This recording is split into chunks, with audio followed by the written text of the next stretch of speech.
Kali supaya saya jawab dulu ya, supaya lebih ingat. Adik-adik semua, Anda nggak perlu berkecil hati atau jangan pernah merasa minder dulu ya terhadap potensi. Yang penting berani, karena kuncinya berani. Coba Anda lihat sekarang di sosial media itu banyak banget kanal-kanal YouTube yang modalnya apa? Nekat.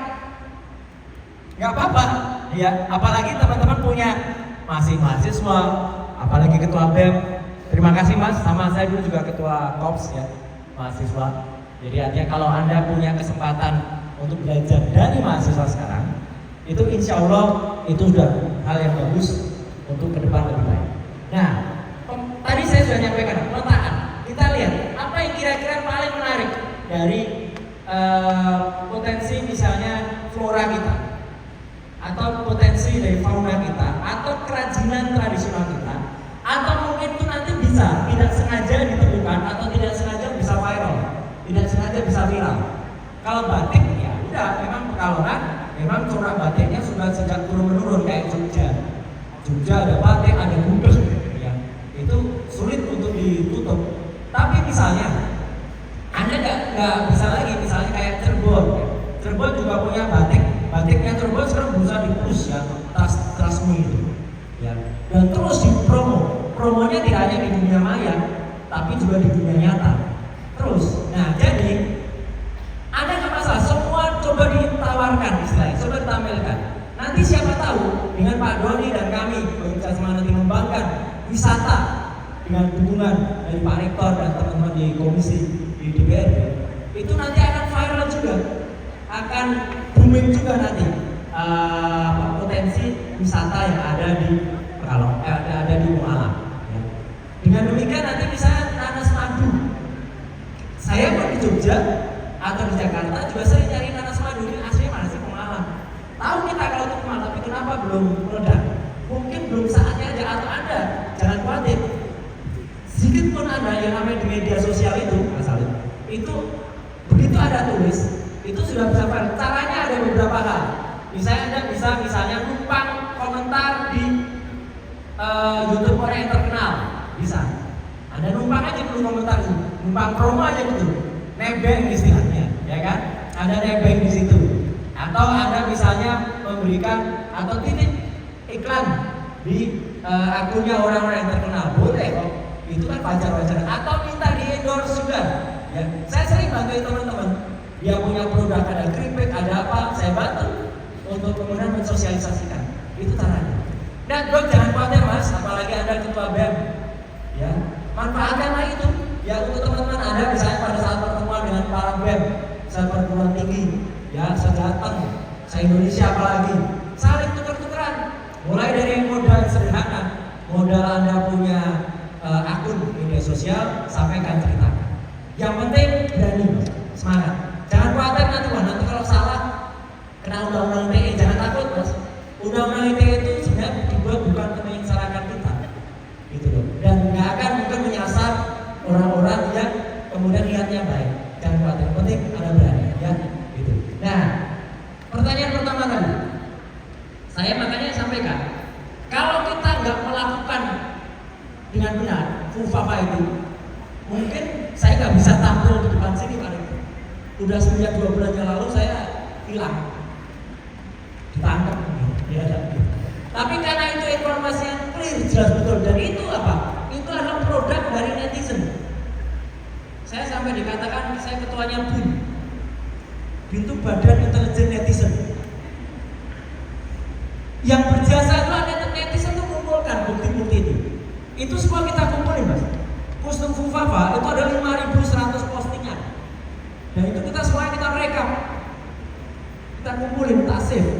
Jadi kalau ada upaya untuk menghilangkan jejak digital, ada, udah dihapus tuh 2.900 sekian dihapus. Tapi kita punya jejak digital semua, apa yang linknya semua. Jadi begitu ada yang kemarin dihilangkan, tak keluar lagi nih, gitu ya. Ini tanggal sekian dia ngomong gini, ada. Dan itu adalah kerja kita. Jadi teman-teman, itu adalah cara kita bermedia. Apakah media sosial tidak bisa menggerakkan? Bisa. Teman-teman ingat ya, ada upaya dari DPR, namanya BALEK, Badan Legislasi, yang sempat akan membegal demokrasi di bulan Agustus yang lalu. Bulan Agustus itu ada aturan yang tiba-tiba sudah dikeluarkan dengan bagus oleh MK, tapi bukan MK yang nomor 90, tapi MK yang nomor 60 yang melarang untuk anak tiba-tiba bawah umur itu tidak bisa mencalonkan. Tiba-tiba DPR itu mau mengizinkan. Mungkin teman-teman pernah dengar yang namanya Garuda Biru. Garuda Biru itu asalnya adalah dari sosial media, dari dunia maya. Kita hidupkan lagi Garuda Biru, kemudian kita keluarkan lagi gambar-gambar lama ketika reformasi 98. Mungkin teman-teman sebagian besar juga nggak atau belum ingat apa itu reformasi 98. Reformasi 98 adalah sebuah tragedi besar di Indonesia ketika rakyat marah kepada pemimpinnya. Ketika melakukan reformasi dan terjadi kerusuhan sehingga Pak Harto waktu itu turun. Kita keluarkan gambar-gambar itu, video lagi, sehingga itu genrenya kalau di dunia media itu namanya analog horror. Jadi seolah-olah kayak zaman analog dulu horror. Akhirnya itu menggerakkan dunia nyata. Itulah kemudian saya katakan sebagai manunggaling kali jagat. Bersatunya dua jagat, bersatunya dua dunia, yaitu jagat maya dan jagat nyata. Jagat nyata harus digerakkan dari dunia maya. Saya percaya itu bisa. Dan kalau nanti Mufafa ini keterlaluan, ya pasti nanti. Tapi saya percaya Tuhan yang Maha Kuasa, sekali lagi Allah Subhanahu Wa Taala akan memberikan waktunya. Ya kayak Miftah kemarin, ya, tiba-tiba penjual es teh goblok-goblokin, iya kan? Dan sekarang kroninya pada marah, siapa itu yang mengedarkan? Nah, yang mengedarkan organisasinya sendiri kok marah, ya kan? Gitu. Jadi itu ada waktunya. Nah, terakhir soal judi. Judi itu sebenarnya simple. Kalau pemerintah punya mau, cabut peraturan pemerintah nomor 71 tahun 2019, selesai. Peraturan pemerintah nomor 71 tahun 2019 itulah menjadi cikal bakalnya judi menjadi melebar. Kenapa? Itu mengizinkan server itu ada di luar negeri. Padahal peraturan pemerintah sebelumnya nomor 82 tahun 2012 itu malah melarang server itu harus di Indonesia. Begitu 7 tahun berikutnya. Jadi 2012 peraturan sudah benar dibuat oleh pemerintahan yang benar waktu itu. 2019 pemerintahan siapa itu saya lupa, pemerintahan siapa presiden tahun 2019 itu, ya. Itu keluarkan peraturan pemerintah, server itu boleh di luar negeri. Itulah konyolnya. Jadi server online itu judi online ada di luar. Kalau itu peraturan cabut, udah selesai. Nggak perlu lama, seminggu aja Mutia bisa melakukan itu. Ya.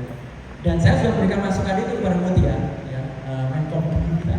Kebetulan dia teman saya di Komisi 1, tapi ya dia mohon, ya itulah judi online itu masih banyak tangan-tangan jahat yang mengendalikan. Kalau Anda berani lakukan, kalau enggak, ya Anda akan dibiarkan. Iya, Biari tahu kan? Nah itu kalau dia belum kena juga sebenarnya. Kalau saya sih belah-belahan aja. Di era Menkominfo Biari lah, sebenarnya judi online itu merajalela. Karena apa? Dia tahu ada orang-orang mengendalikan itu dari luar kantor Kominfo waktu itu. Dan dia jadi menteri, dia membiarkan.